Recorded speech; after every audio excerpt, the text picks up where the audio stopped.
couple of the firefighters who have been on the job for many, many years said they have never seen anything like that in their entire career. I think it's safe to say that there are very few people who had ever seen anything like that.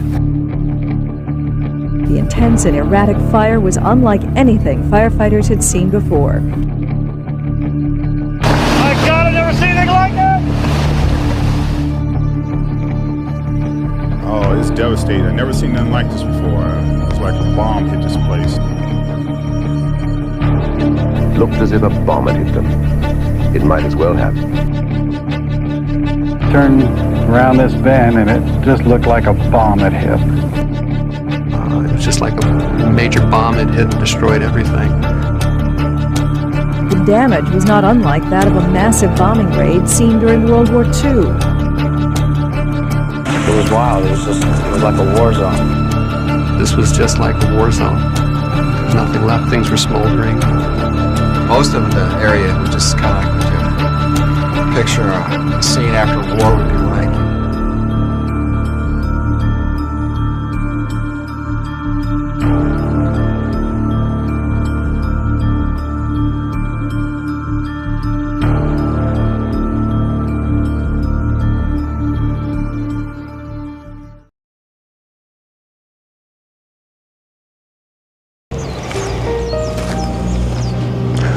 A lot of memories. A lot of memories.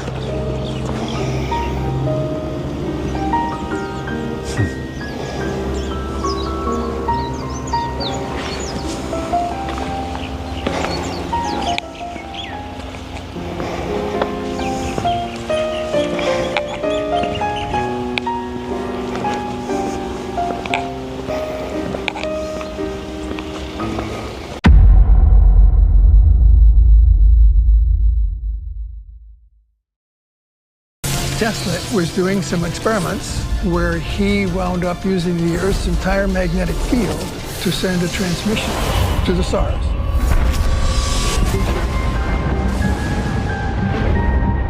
Shortly before he died, alone in a New York hotel room, scientist and inventor Nikola Tesla claimed to have 80 trunks filled with his life's work.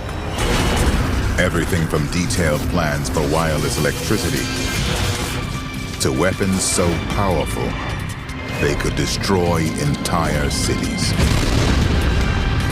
But after he died, only 60 of Tesla's 80 trunks were reportedly found.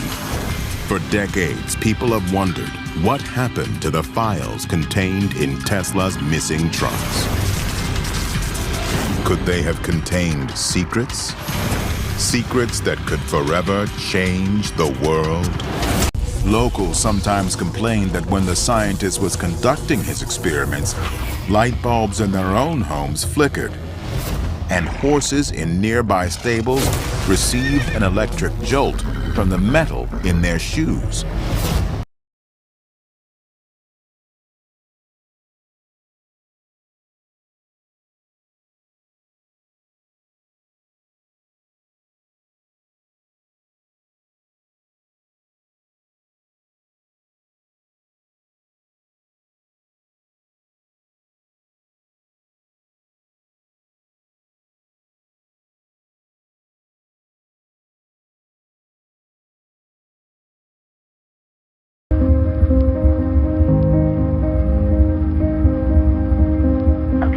Exactly what happened. Okay, I think we have a fire behind us up on the hills in Windsor. So I was getting ready to go to bed. We're on a 3-acre parcel, and I'm looking back at the hill, and all of our lights flickered, and then I saw this huge orange flash. All of our lights flickered, and then I saw this huge orange flash in the sky back there, and now I'm looking, and it looks like that whole ridge is lighting up. This thing is getting huge. Like I'm saying, this is big. So I'm telling you, this is big. I think it's going to be favorable. Okay, I'm glad it was favorable for your position. Looks like the gates of hell for me here. Secretary, can I ask you a question about some of the technology that you're developing to fight the war on terror, specifically directed energy and high-powered microwave technology? When do you envision that you can weaponize that type of technology? Goodness, it is in, for the most part, the kinds of things you're talking about are in varying early stages. Do you have anything you'd add? I don't think I would add much. I think they are in early stages and probably not ready for employment at this point. In the normal order of things, when you invest in research and development and begin a developmental project, you don't have any intention or expectations that one would use it. On the other hand, the real world intervenes from time to time, and you reach in there and take something out that is still in a developmental stage, and you might use it. So your question's not answerable. It depends on what happens in the future and how well things move along the track, and whether or not someone feels it's appropriate to reach into a development stage and see if something might be useful, as was the case with the unmanned aerial vehicles. But you sound like you're willing to experiment with it. I think that's the point, and I think, we have, I think, from the beginning of this conflict, I think General Franks has been very open to looking at new things if there are new things available, and has been willing to put them into the fight even before they've been fully wrung out. And I think that's not referring to these two particular cases of directed energy or high-powered microwave, but sure. And, yes. And we will continue to do. Fire victims, as well as those who merely read about the fire, ask the same question. How can a brush fire get so far out of control within a well-protected city and do the things it does? Let's analyze this fire and see what did happen. Some phases are difficult to explain. Why is a framework of bare wood left unharmed in a furnace of heat that crumbles masonry around it? Why does a roaring fire suddenly stop in heavy brush as if cut by a knife? Why do flames spare one house and consume identical dwellings on all sides? And here's your ponderosa pine needles hanging 3 or 4 feet above this car. They're almost touching the car, and this car is just gutted. Look at that pine cone. Yeah. These are digger pines now, or gray pines or foothill pine. We have different names. But as you look at the car, the windows have melted out, and that starts to melt at 2,500 degrees. To even flow more, the temperatures are going to go above that. And here are your pine needles. The number one thing that should burn in the whole area is the pine needles. They didn't. Yes. I mean, they're turning black. Spark. Yeah, it's just amazing. And they're right there. There was flames everywhere, but the organics don't recognize these flames. So I want you to explain this a little more deeply, because when we did our first video, and I was like, but how does the fire not, because it's a fire, it's hot, how does it not recognize the trees? Please explain this a little deeper. I'm going to do the best I can. Because you floored me. You floored me that first time. Yeah. So it's a different flame. It's a different animal. The flame is, its composition is different from our normal wood fires that we know of. I can't give the exact composition of these flames, but it doesn't work on organics very well at all. It has to be very, very close to these fires for them to even burn. And once they turn this fire off, if you will, it just goes out right away. Like Lahaina, it was a 17-minute long fire. That's what I heard. That's it. And then it turned off. Like, okay. So anyway. Well, I want to just explain a little bit deeper for laymen like me. He's saying the chemistry of the fire is different than the chemistry of a regular wild forest fire. That's why the chemistry of the fire doesn't recognize the organic material. Like when you said that to me, I was like, that's when I finally got it. That's what I finally understood why. And the reason why does the fire burn from the inside out from a tree? Why does a tree burn from the inside out? Of course, the tree has lots of liquid, especially the water lovers and some of the drought tolerance. They hold a ton of water, and the fastest thing that heats up in a microwave oven is liquid. Before, say, a glass of chili, a glass of water heats up the fastest. And that's all I can equate that to. I'm hearing from different firemen and other people that these fires are super, super hot, but they just refuse to burn the organics, which I cannot describe that whole part of it. That's beyond me.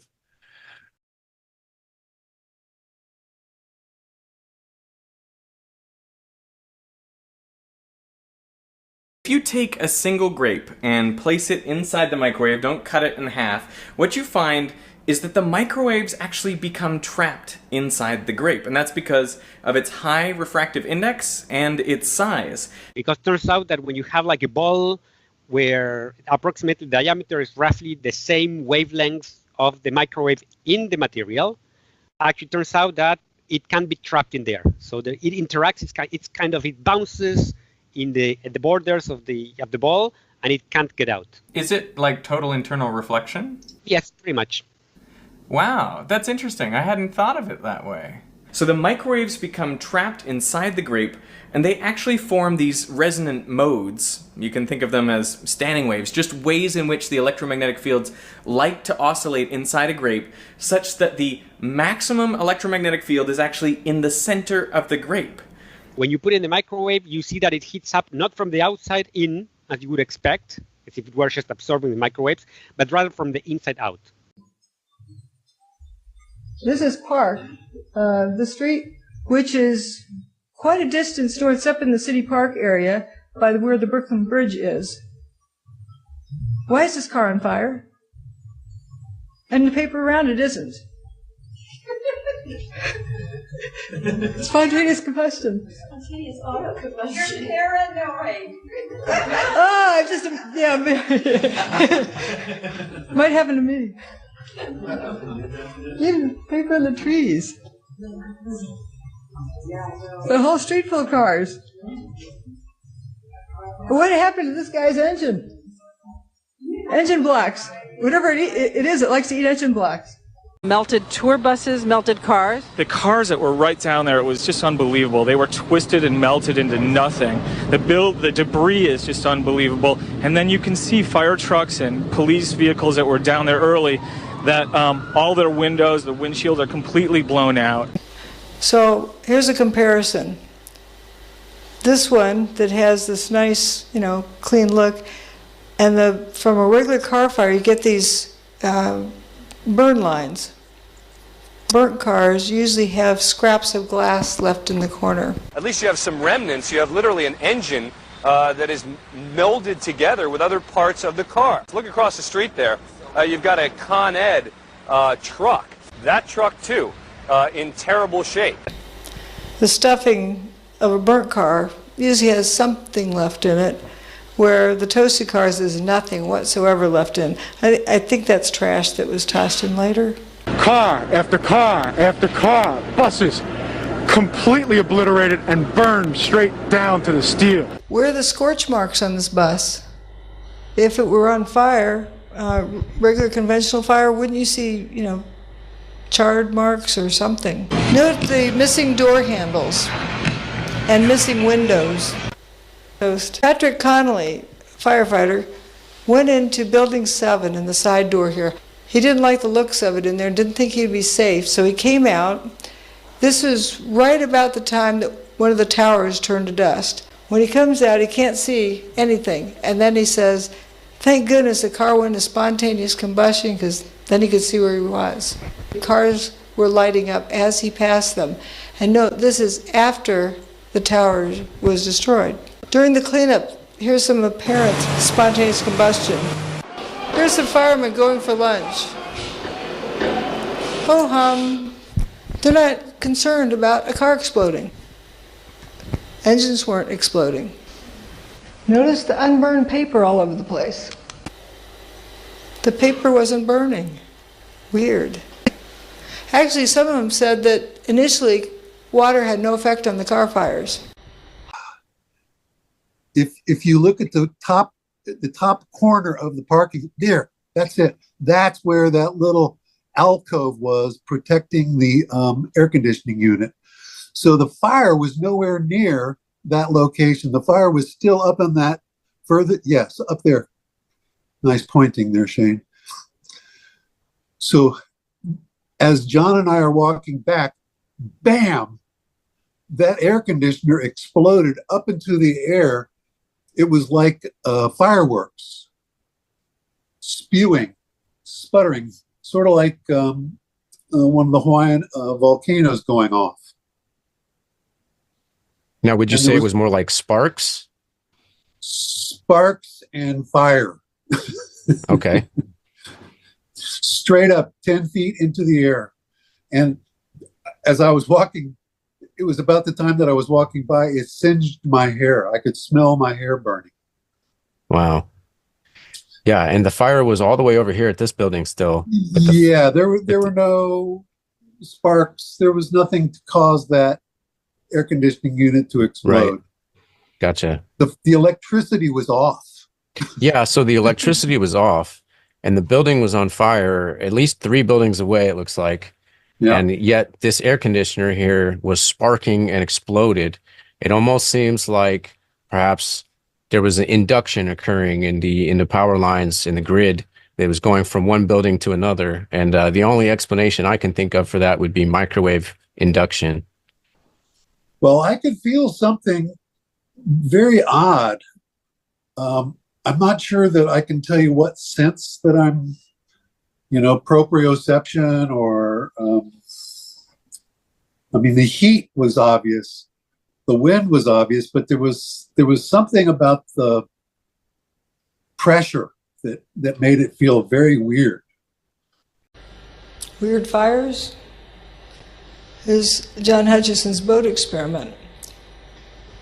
When the gizmo is turned off, the water's calm. That's when it ignites. Just like when the cars lit up, it was after the tower's demise. The water is calm, boat lights up.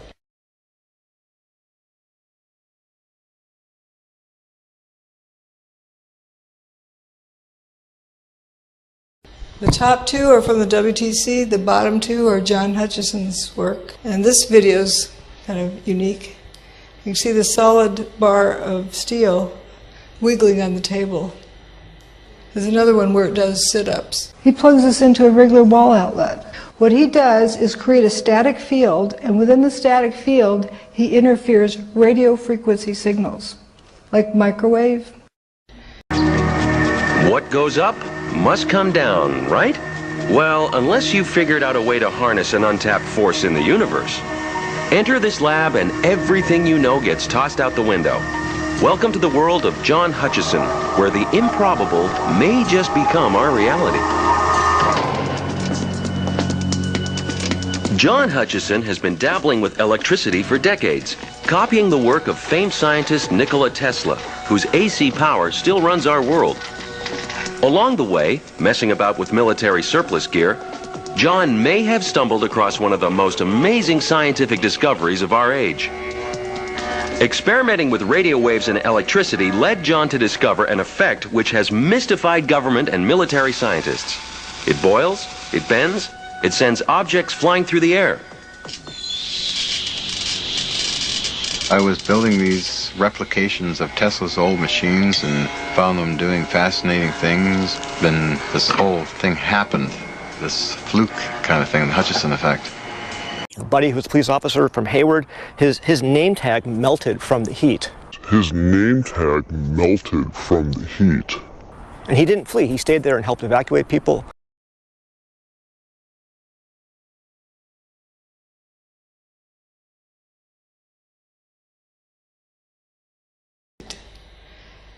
This wood, this is John Hutchison's sample, wood embedded in aluminum.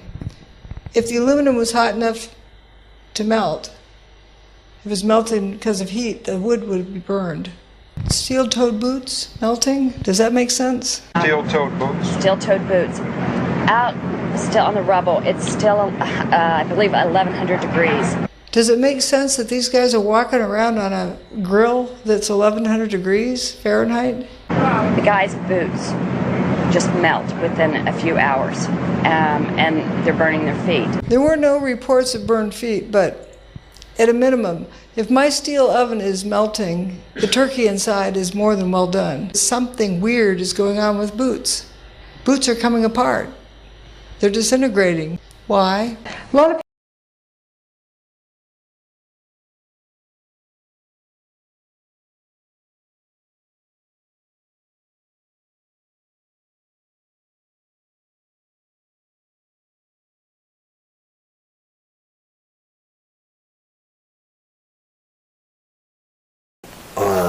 and they were replacing all these guardrail sections. Interesting. Okay, and then on 175, Hopland Grade, same thing's going on up there. Guess what else they're replacing? All the pipes? The culverts. Wow. Oh, they melted? The culverts? We don't know. We don't know. Wow. But they're replacing them for some reason. That one I couldn't figure out at all. Wow. And could you explain to our listeners, what is a culvert? Generally, under the roadway, a culvert is heavy steel, corrugated, galvanized steel. And it's just to allow for runoff. The ribs of the road are where the guardrails are? To where water flows underneath the road. Okay, got it. The road. So it doesn't wash out the road. Yeah. It's like a big pipe. Wow, so under the road, they're replacing those. Yeah. Okay. Which they had to cut the pavement and then pull the old one out and put the new ones in. So here's what's wild. Of course, they didn't let us in here for a few months, so we don't know everything that's transpired. But what's really wild is this repair. So this building, perfectly fine, right? Can you see it? It's perfectly good. Well, except for that little area down there. Now check this out. They tore up all this asphalt right here. And these are an underground culvert. I don't know if you can see that very well, but if you stick your fingers in the side here, you come up black with ash. And you can see a bunch of ash that's in there, right? And then this was all recently dug up. And if you walk down to this end of the building, you can see there's a burned out boat over there. And you got this whole area here is super scorched. Right? Super scorched. And on the other side of that car is a boat that's melted. There's a boat. See that? Look at that. That's a boat. I checked it out earlier. There's somebody down there now. I don't want to be up in someone's grill on live YouTube, but you can see the boat trailer. The boat's melted and that building is scorched. I went inside the building. It smells like smoke, but it's not burned. It's not burned at all. But why was this torn up? And each one of these are filled with black ash. Boats, trailers, these vessels that wouldn't readily burn, that were on pavement, that down to nothing. I mean, so completely. So it's just, where did the heat come from? How did that happen? And so we couldn't explain it. In most cases, we could not explain it by the surroundings of the vehicle. In other words, some of them were parked in parking lots or in driveways. Okay, look at this. Look at this. How could this car? Okay, the building is perfectly fine. We got a concrete parking lot, right? I mean, even the trees are still good. And yet we got this guy. I mean, this car is melted, bro. This thing got absolutely melted. I mean, there's nothing. Someone probably threw that water bottle in there, but look at this thing, man.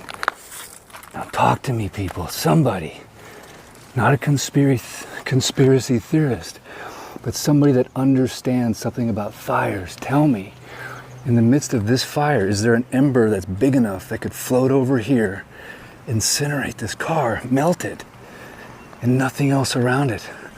I don't think it was moved here, right? I don't think it was moved here. That's just tripping me out. How did it catch fire? What happened? I don't even see flame marks back there. I see marks here, brown, black. You can see it happened here, right? But how? And why is this building fine? Nah, is it? It is.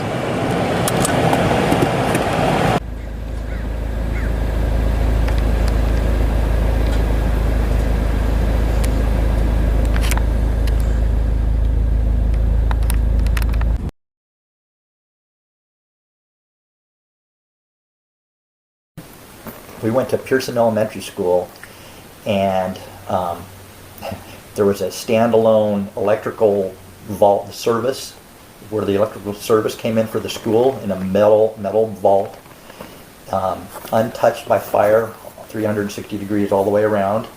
We walked up to it, we opened the door, and in it, there's a smart meter that had melted and fallen to the ground. Wow. And everything else on the front panel. V-pattern. Yeah, and everything else on the panel, the main shut-off, there was a main shut-off to the school and the main power supply to the school. No other damage. Everything else was fine. So in order for that to burn, it didn't come from an external source. It had to have come through the wiring. It had to come from within, whether it pulsed or surged, or something through the wiring heated up and melted that. And it was, like I said, there was no external damage to where it was in a container. All of that wiring has a frequency being pumped out through it that could be seeked upon. So the survey teams, whether it's water line, waste lines, gas lines, there's oftentimes a tracer wire that goes with it, or lots of times in an electrical distribution system, it's just a frequency that they ride on the system. It's one of the problems of living in an industrialized area is technically the entire electrical system is transmitting on a particular frequency so that the survey team can do locates. Mm-hmm. So it's very possible when I see those pictures, it makes me think that, well, whoever has a directed energy weapon system that's delivering whatever it is it's delivering, it's sure easy to target an area by attacking the electrical system by riding your frequency into the frequency that it's outputting. We do have videotape of something we've been hearing about all day, which is the reporters on the scene have been talking about explosions that they've been hearing, and initially no one knew what they were. Firefighters eventually explained to them that they were, for the most part, transformers blowing up. Now, I was told earlier that we had a picture of that. There it is. We might just 18-second shot, I think. There it goes. There's a transformer blowing up. That's one of the explosions that we've been reported has been coming into us. If you've been hearing that and you're out there, then at least you know what it is. Okay, so this is about 2 in the afternoon now, and I'm coming back into Lahaina on the main road that goes into the city there.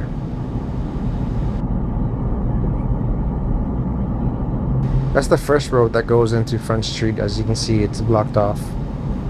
It's hard to see, but on the left side, usually there would be houses that's visible from this area, but they're gone, they're leveled. And what's weird to me is look at all these trees that are still standing within all these houses that were reduced to rubble. It makes no sense to me. There are so many things about this quote-unquote wildfire that just don't make sense. I have a video that I can't show here, but it's of a cat, and it's in a walking position on all fours, but it's dead. It's basically like a statue. The hairs are still on there, but it basically died like instantly, and it just stayed in that position, which is really weird that it wouldn't fall down. That doesn't make sense in a regular fire, does it? I also have another video that I wish I could show you, but I can't and I won't, and God, I don't think I can even talk about it. But just something that doesn't make sense. Isn't it so bad that we can't talk honestly and openly about certain things, that we might face repercussions or something in the future? Folks, the truth is out there. The evidence is there. And you guys got to go out and look at it and make a decision of what you think and whether you think there's something going on here that isn't normal. Try to pay attention to all the trees that are still standing amongst all these flattened houses. The temperatures that it takes to melt and crumble these houses should easily burn down trees, correct? Wow. Incredible.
The narrative is that this was a huge, rapidly advancing forest fire that blew embers everywhere and caught these houses on fire. Okay.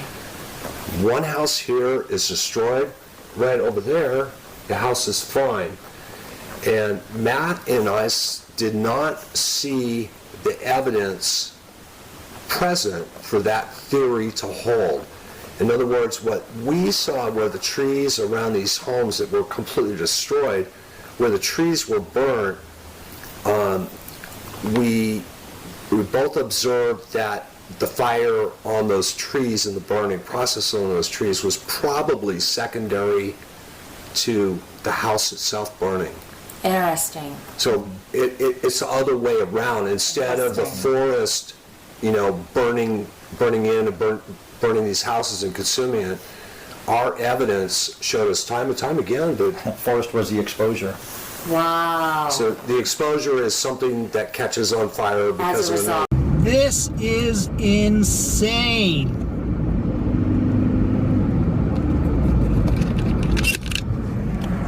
Oh my God. Look at this. These are homes just going up. Oh my God. I live right down the street. And look at this. Holy shit. This is absolutely crazy. Look at those. That's a house. Oh my God. Oh my God. This is so insane. I can't believe it. I can't believe it. I'm sitting here watching. We're now on Scenic Way. It's actually not far from where we were reporting earlier this morning. It's just off of High Point Drive. You can see this home going up as well. And this is even worse than we thought, of course, since we're on the ground. We don't really have a wide scope of the damage and the devastation. And as we made our way up here, probably less than a quarter mile away, home after home burnt to the ground, and this is one of them, of course, going up right now. Further up the street, we have one chimney after another. If my photographer can back up with me and give you this view off to our right up the street, and you can see none of the homes are left standing. It's simply one chimney after the next on each driveway. With us here are firefighters from San Manuel and Los Angeles County working on structure protection, as part of this home now is just kind of crumbled apart as the roof gives way because the flames are ripping through it. The winds we're still dealing with right now, Philip, still gusty at times, up to 20, 30 miles per hour. Small explosions here coming from inside of this home on Scenic Way. But again, the wind's so difficult at this location because we're higher. This is an elevated neighborhood above the 126 on the east side of Ventura. I spoke to one homeowner not too long ago who said that they left around 11 p.m. That's when they evacuated, and that's the good news to report. So many people here, despite losing their homes, they were able to pack up and get out early before the flames arrived.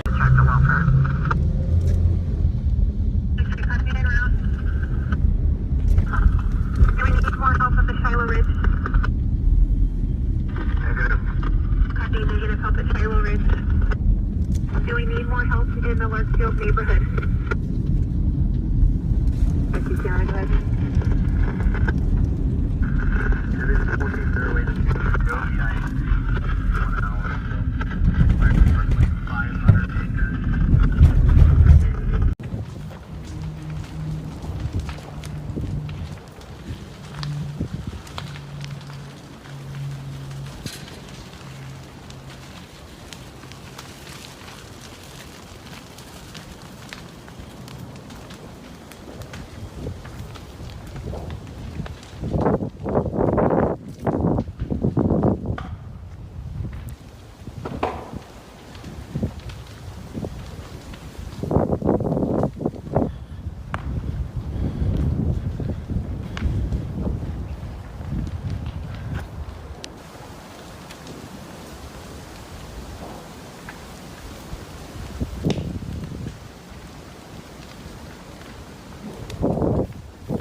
Guard helicopter right now surveying the burned out areas around Spokane. And along with me is Governor Booth Gardner. He's taking this aerial survey with the National Guard, the Department of Natural Resources. Bill, why didn't these trees burn? Bill, why didn't these trees burn? Bill, why didn't these trees burn? South Carolina Road right there where a lot of houses were lost. Skywagon 016. This where you came up in? E&E didn't do? Until further advised, traffic 11.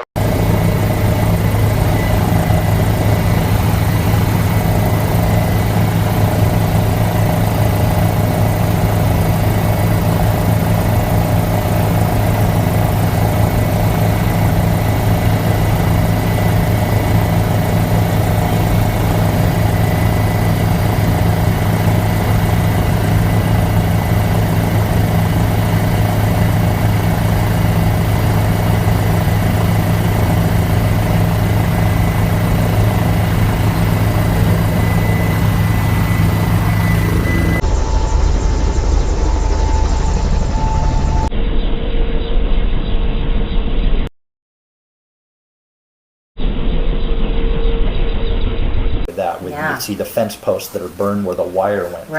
Right. Or all the, you know, and that explained the cars, the metal. So it's the metal, anything that was touching the metal, it just seemed like burned really, and these houses burned from the inside out is what it looked like. The most destruction and devastation was on the inside. And so I'll get to it right now. It reminds me of, you know, the metal car down to nothing left, just a shell, and the plastic garbage can just fine. Reminds me if you had a big microwave and you could put a plastic toy or, you know, in there, and you could put some tin foil, which one's going to do better? Right, and they tell us always to avoid metal or a piece of wood and a piece of metal. You know, well, wood burns, metal doesn't, right? Well, in a microwave, what's gonna burn? This is my freezer in the garage and my file cabinets, and you open this up and it's just all black charred paper. And so there was food in the freezer actually from frozen meals, and they looked like they had been microwaved. That was crazy. And so just giving you some tips here. Well, maybe they were microwaved. I agree, right? And so how did our cars just melt like that, and this bush is still standing right next to it? Look at my car. And so, you know what I'm saying? So this is my house. This is my neighbor's house. Our entire street burned down. And the sheriff just couldn't believe it. He was out taking pictures himself. He was like, wow, look at that. And so our toilets were gone. This is a picture of my one of our restrooms. And so here's our couch. And then where is our... This is part of a shower. Where is our toilet and our sink? And here's my laundry machine. Did you have a porcelain sink or a stainless steel sink? It was porcelain, and so a porcelain, toilet bowl, and they're all gone. But we were all just like, wow, where is our bathroom? So, kitchen sink with stainless steel. It might be, maybe it's still in that rubble. I didn't actually take note of the kitchen sink, but funny enough, my neighbor left her car out on the street, and it's perfectly fine.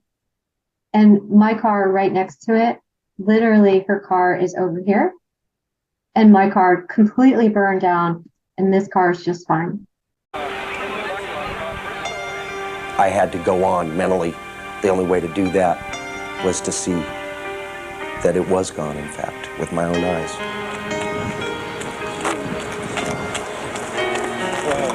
Nothing left. There's nothing left. Nothing at all. It was hard for me to recognize an area that I had lived in for 28 years. Oh my God. Oh God. This is my room over here. But there was nothing.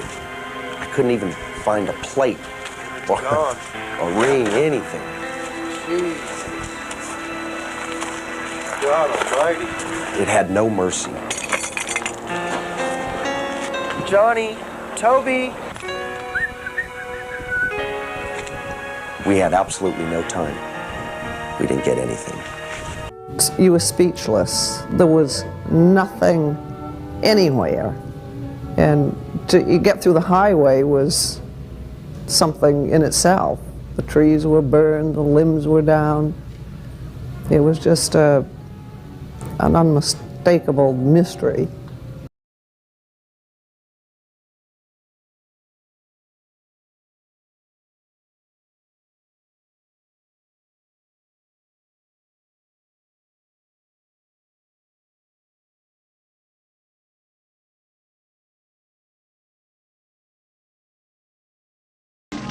Then on the 24th of February 1990, something strange happened. John was out of the country when his lab was forcibly seized by the Canadian government. Despite a court order to return it, John never got his equipment back. When he tried to move his experiments to Germany, the authorities there refused him permission. Months later, John heard a rumor that his brainchild was not dead and buried, but was being studied by the American military. It was basically classified, and I've been hearing stories for years and feel now that they did get results and are replicating it at Lockheed Martin Skunk Works.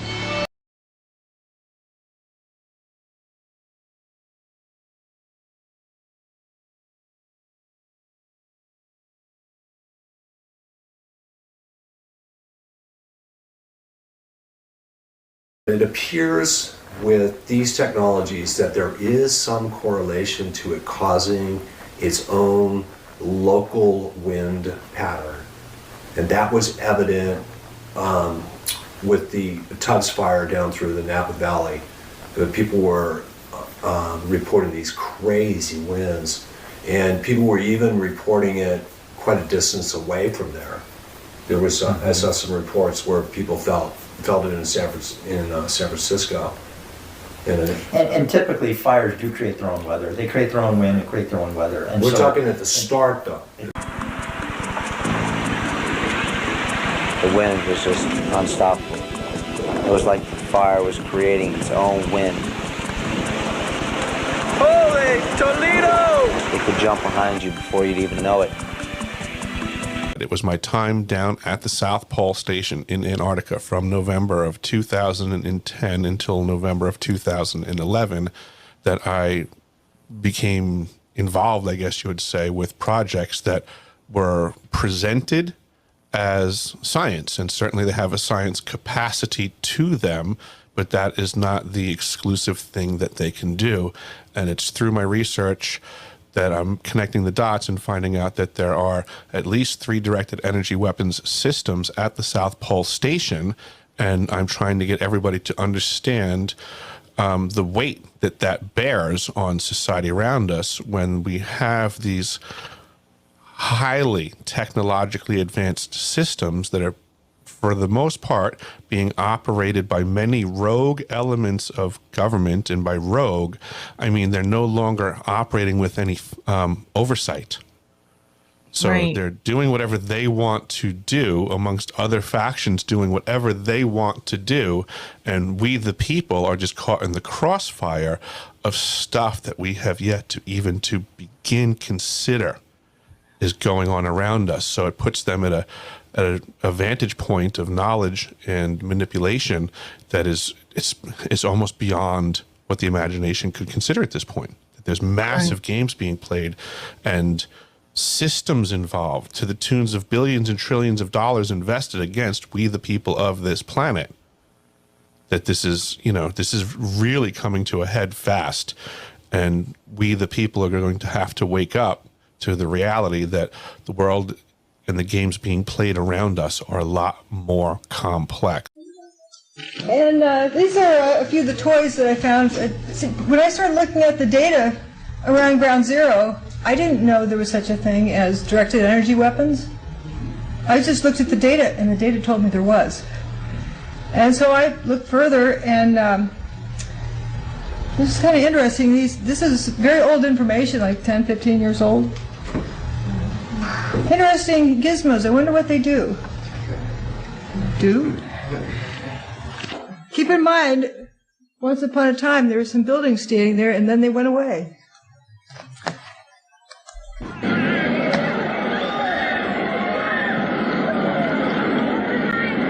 dust midair. Turning to dust midair. Turning to dust midair.